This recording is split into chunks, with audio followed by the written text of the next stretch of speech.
সাপে কেটে মৃত্যু হলো ইস্টবেঙ্গল ক্লাবের প্রশিক্ষণপ্রাপ্ত মহিলা ফুটবলার রায়গঞ্জের আদুরি সরকারের। রায়গঞ্জ টাউন ক্লাবের মহিলা দলের ফুটবলার ছিলেন তিনি। ডি লাইসেন্স প্রাপ্ত ফুটবলার ক্যারাটে ব্ল্যাক বেল্টের লক্ষ্যে অনুশীলন করছিলেন। মৃত্যুকালে বয়স হয়েছিল 23 বছর। রবিবার গভীর রাতে রায়গঞ্জের মারাইকুড়া গ্রাম পঞ্চায়েতের দেবীনগরের রাহাপাড়ার বাড়ির শোয়ার ঘরে বিছানায় ঘুমন্ত অবস্থায় মশারির ভেতরে হঠাৎ সাপ ঢুকে ডান পায়ে ছোবল মারে তাকে। প্রথম দিকে ভেবেছিল সে ইঁদুর বা ছুঁচো কামড়েছে। পরিবারের সদস্যরা ডেটল দিয়ে জায়গাটি পরিষ্কার করে প্রায় 2 ঘন্টা ধরে চলে সেবা শুশ্রূষা। এরপরে শুরু হয় বমি। আচমকাই ঘরের খাটের নিচ থেকে বের হতে তারা দেখে একটি বিষধর সাপ। এরপরই পরিবার বুঝতে পারে আদুরিকে সাপে কেটেছে। এরপর পরিবারের লোকেরা তাকে উদ্ধার করে রায়গঞ্জে মেডিকেল কলেজ হাসপাতালে নিয়ে আসা হলে জরুরি বিভাগের চিকিৎসকরা তাকে মৃত বলে ঘোষণা করেন। এদিন অর্থাৎ সোমবার বিকেল 4টে নাগাদ ওই মহিলা ফুটবলারের দেহ ময়নাতদন্তের পর পরিবারের হাতে তুলে দেয় রায়গঞ্জ থানার পুলিশ। রায়গঞ্জ থানায় একটি অস্বাভাবিক মৃত্যু মামলা রুজু হয়েছে। ওই সম্ভাবনাময় মহিলা ফুটবলারের নাম আদুরি সরকার, বয়স 23। রায়গঞ্জ বিশ্ববিদ্যালয়ের স্নাতকোত্তর শাখা ইতিহাস বিষয়ের 2য় বর্ষের ছাত্রী ছিল সে। উত্তর দিনাজপুরের রায়গঞ্জের গ্রাম থেকে উঠে আসা আদুরি কলকাতার একাধিক ক্লাবে মহিলা দলের হয়ে ফুটবল লিগে অংশ নিয়ে অভাবনীয় পারফরমেন্স দেখিয়েছিলেন। তাছাড়া ইস্টবেঙ্গল ক্লাবের মহিলা দলের প্রশিক্ষণ শিবিরে অংশ নেওয়ার সুযোগ হয়েছিল তার।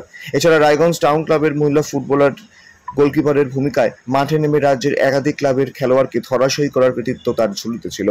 এছাড়াও ঘরোয়া ফুটবলার খেলার অভিজ্ঞতাও তার ছিল।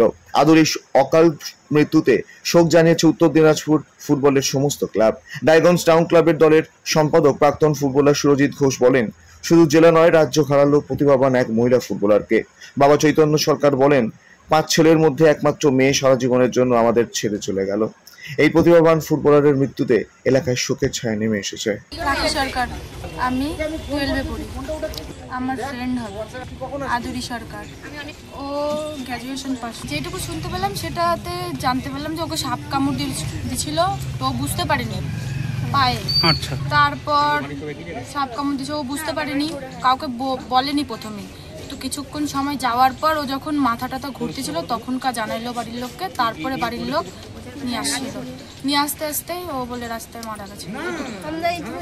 ও ভাবছিল ইঁদুর কি করে বুঝলো ইঁদুর কামড়েছে? ও বলেছে, ও নিজেই বলছে, ওর বাড়ির লোকের কাছ থেকে যেটুকু জানতে পারছি। মিনিমাম 1.5 ঘন্টা 2 ঘন্টা পরই মানে ও বলছিল বাড়ির লোককে। তারপরে যখন মাথা ঘুরে পড়ে গেছে তখনকার হসপিটালে নিয়ে এসেছে। তো ওকে যে সাপেই কামড় দিয়েছে এটা কি করে কনফার্ম হচ্ছে তোমরা?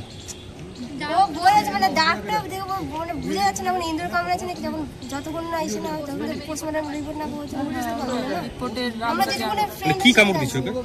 ও যেটা বলছে যে ইঁদুর, আর ইঁদুর কামড়ালে তো মানুষ মরে না, সেই আন্দাজে আমরা বলছি সাপ কামড় দিছে। এখন রিপোর্টটা আসুক, তারপরে দাগ দুটোই আছে সাপ, তাহলে আর ইঁদুর কামড়ালে তো কেউ মরবে না।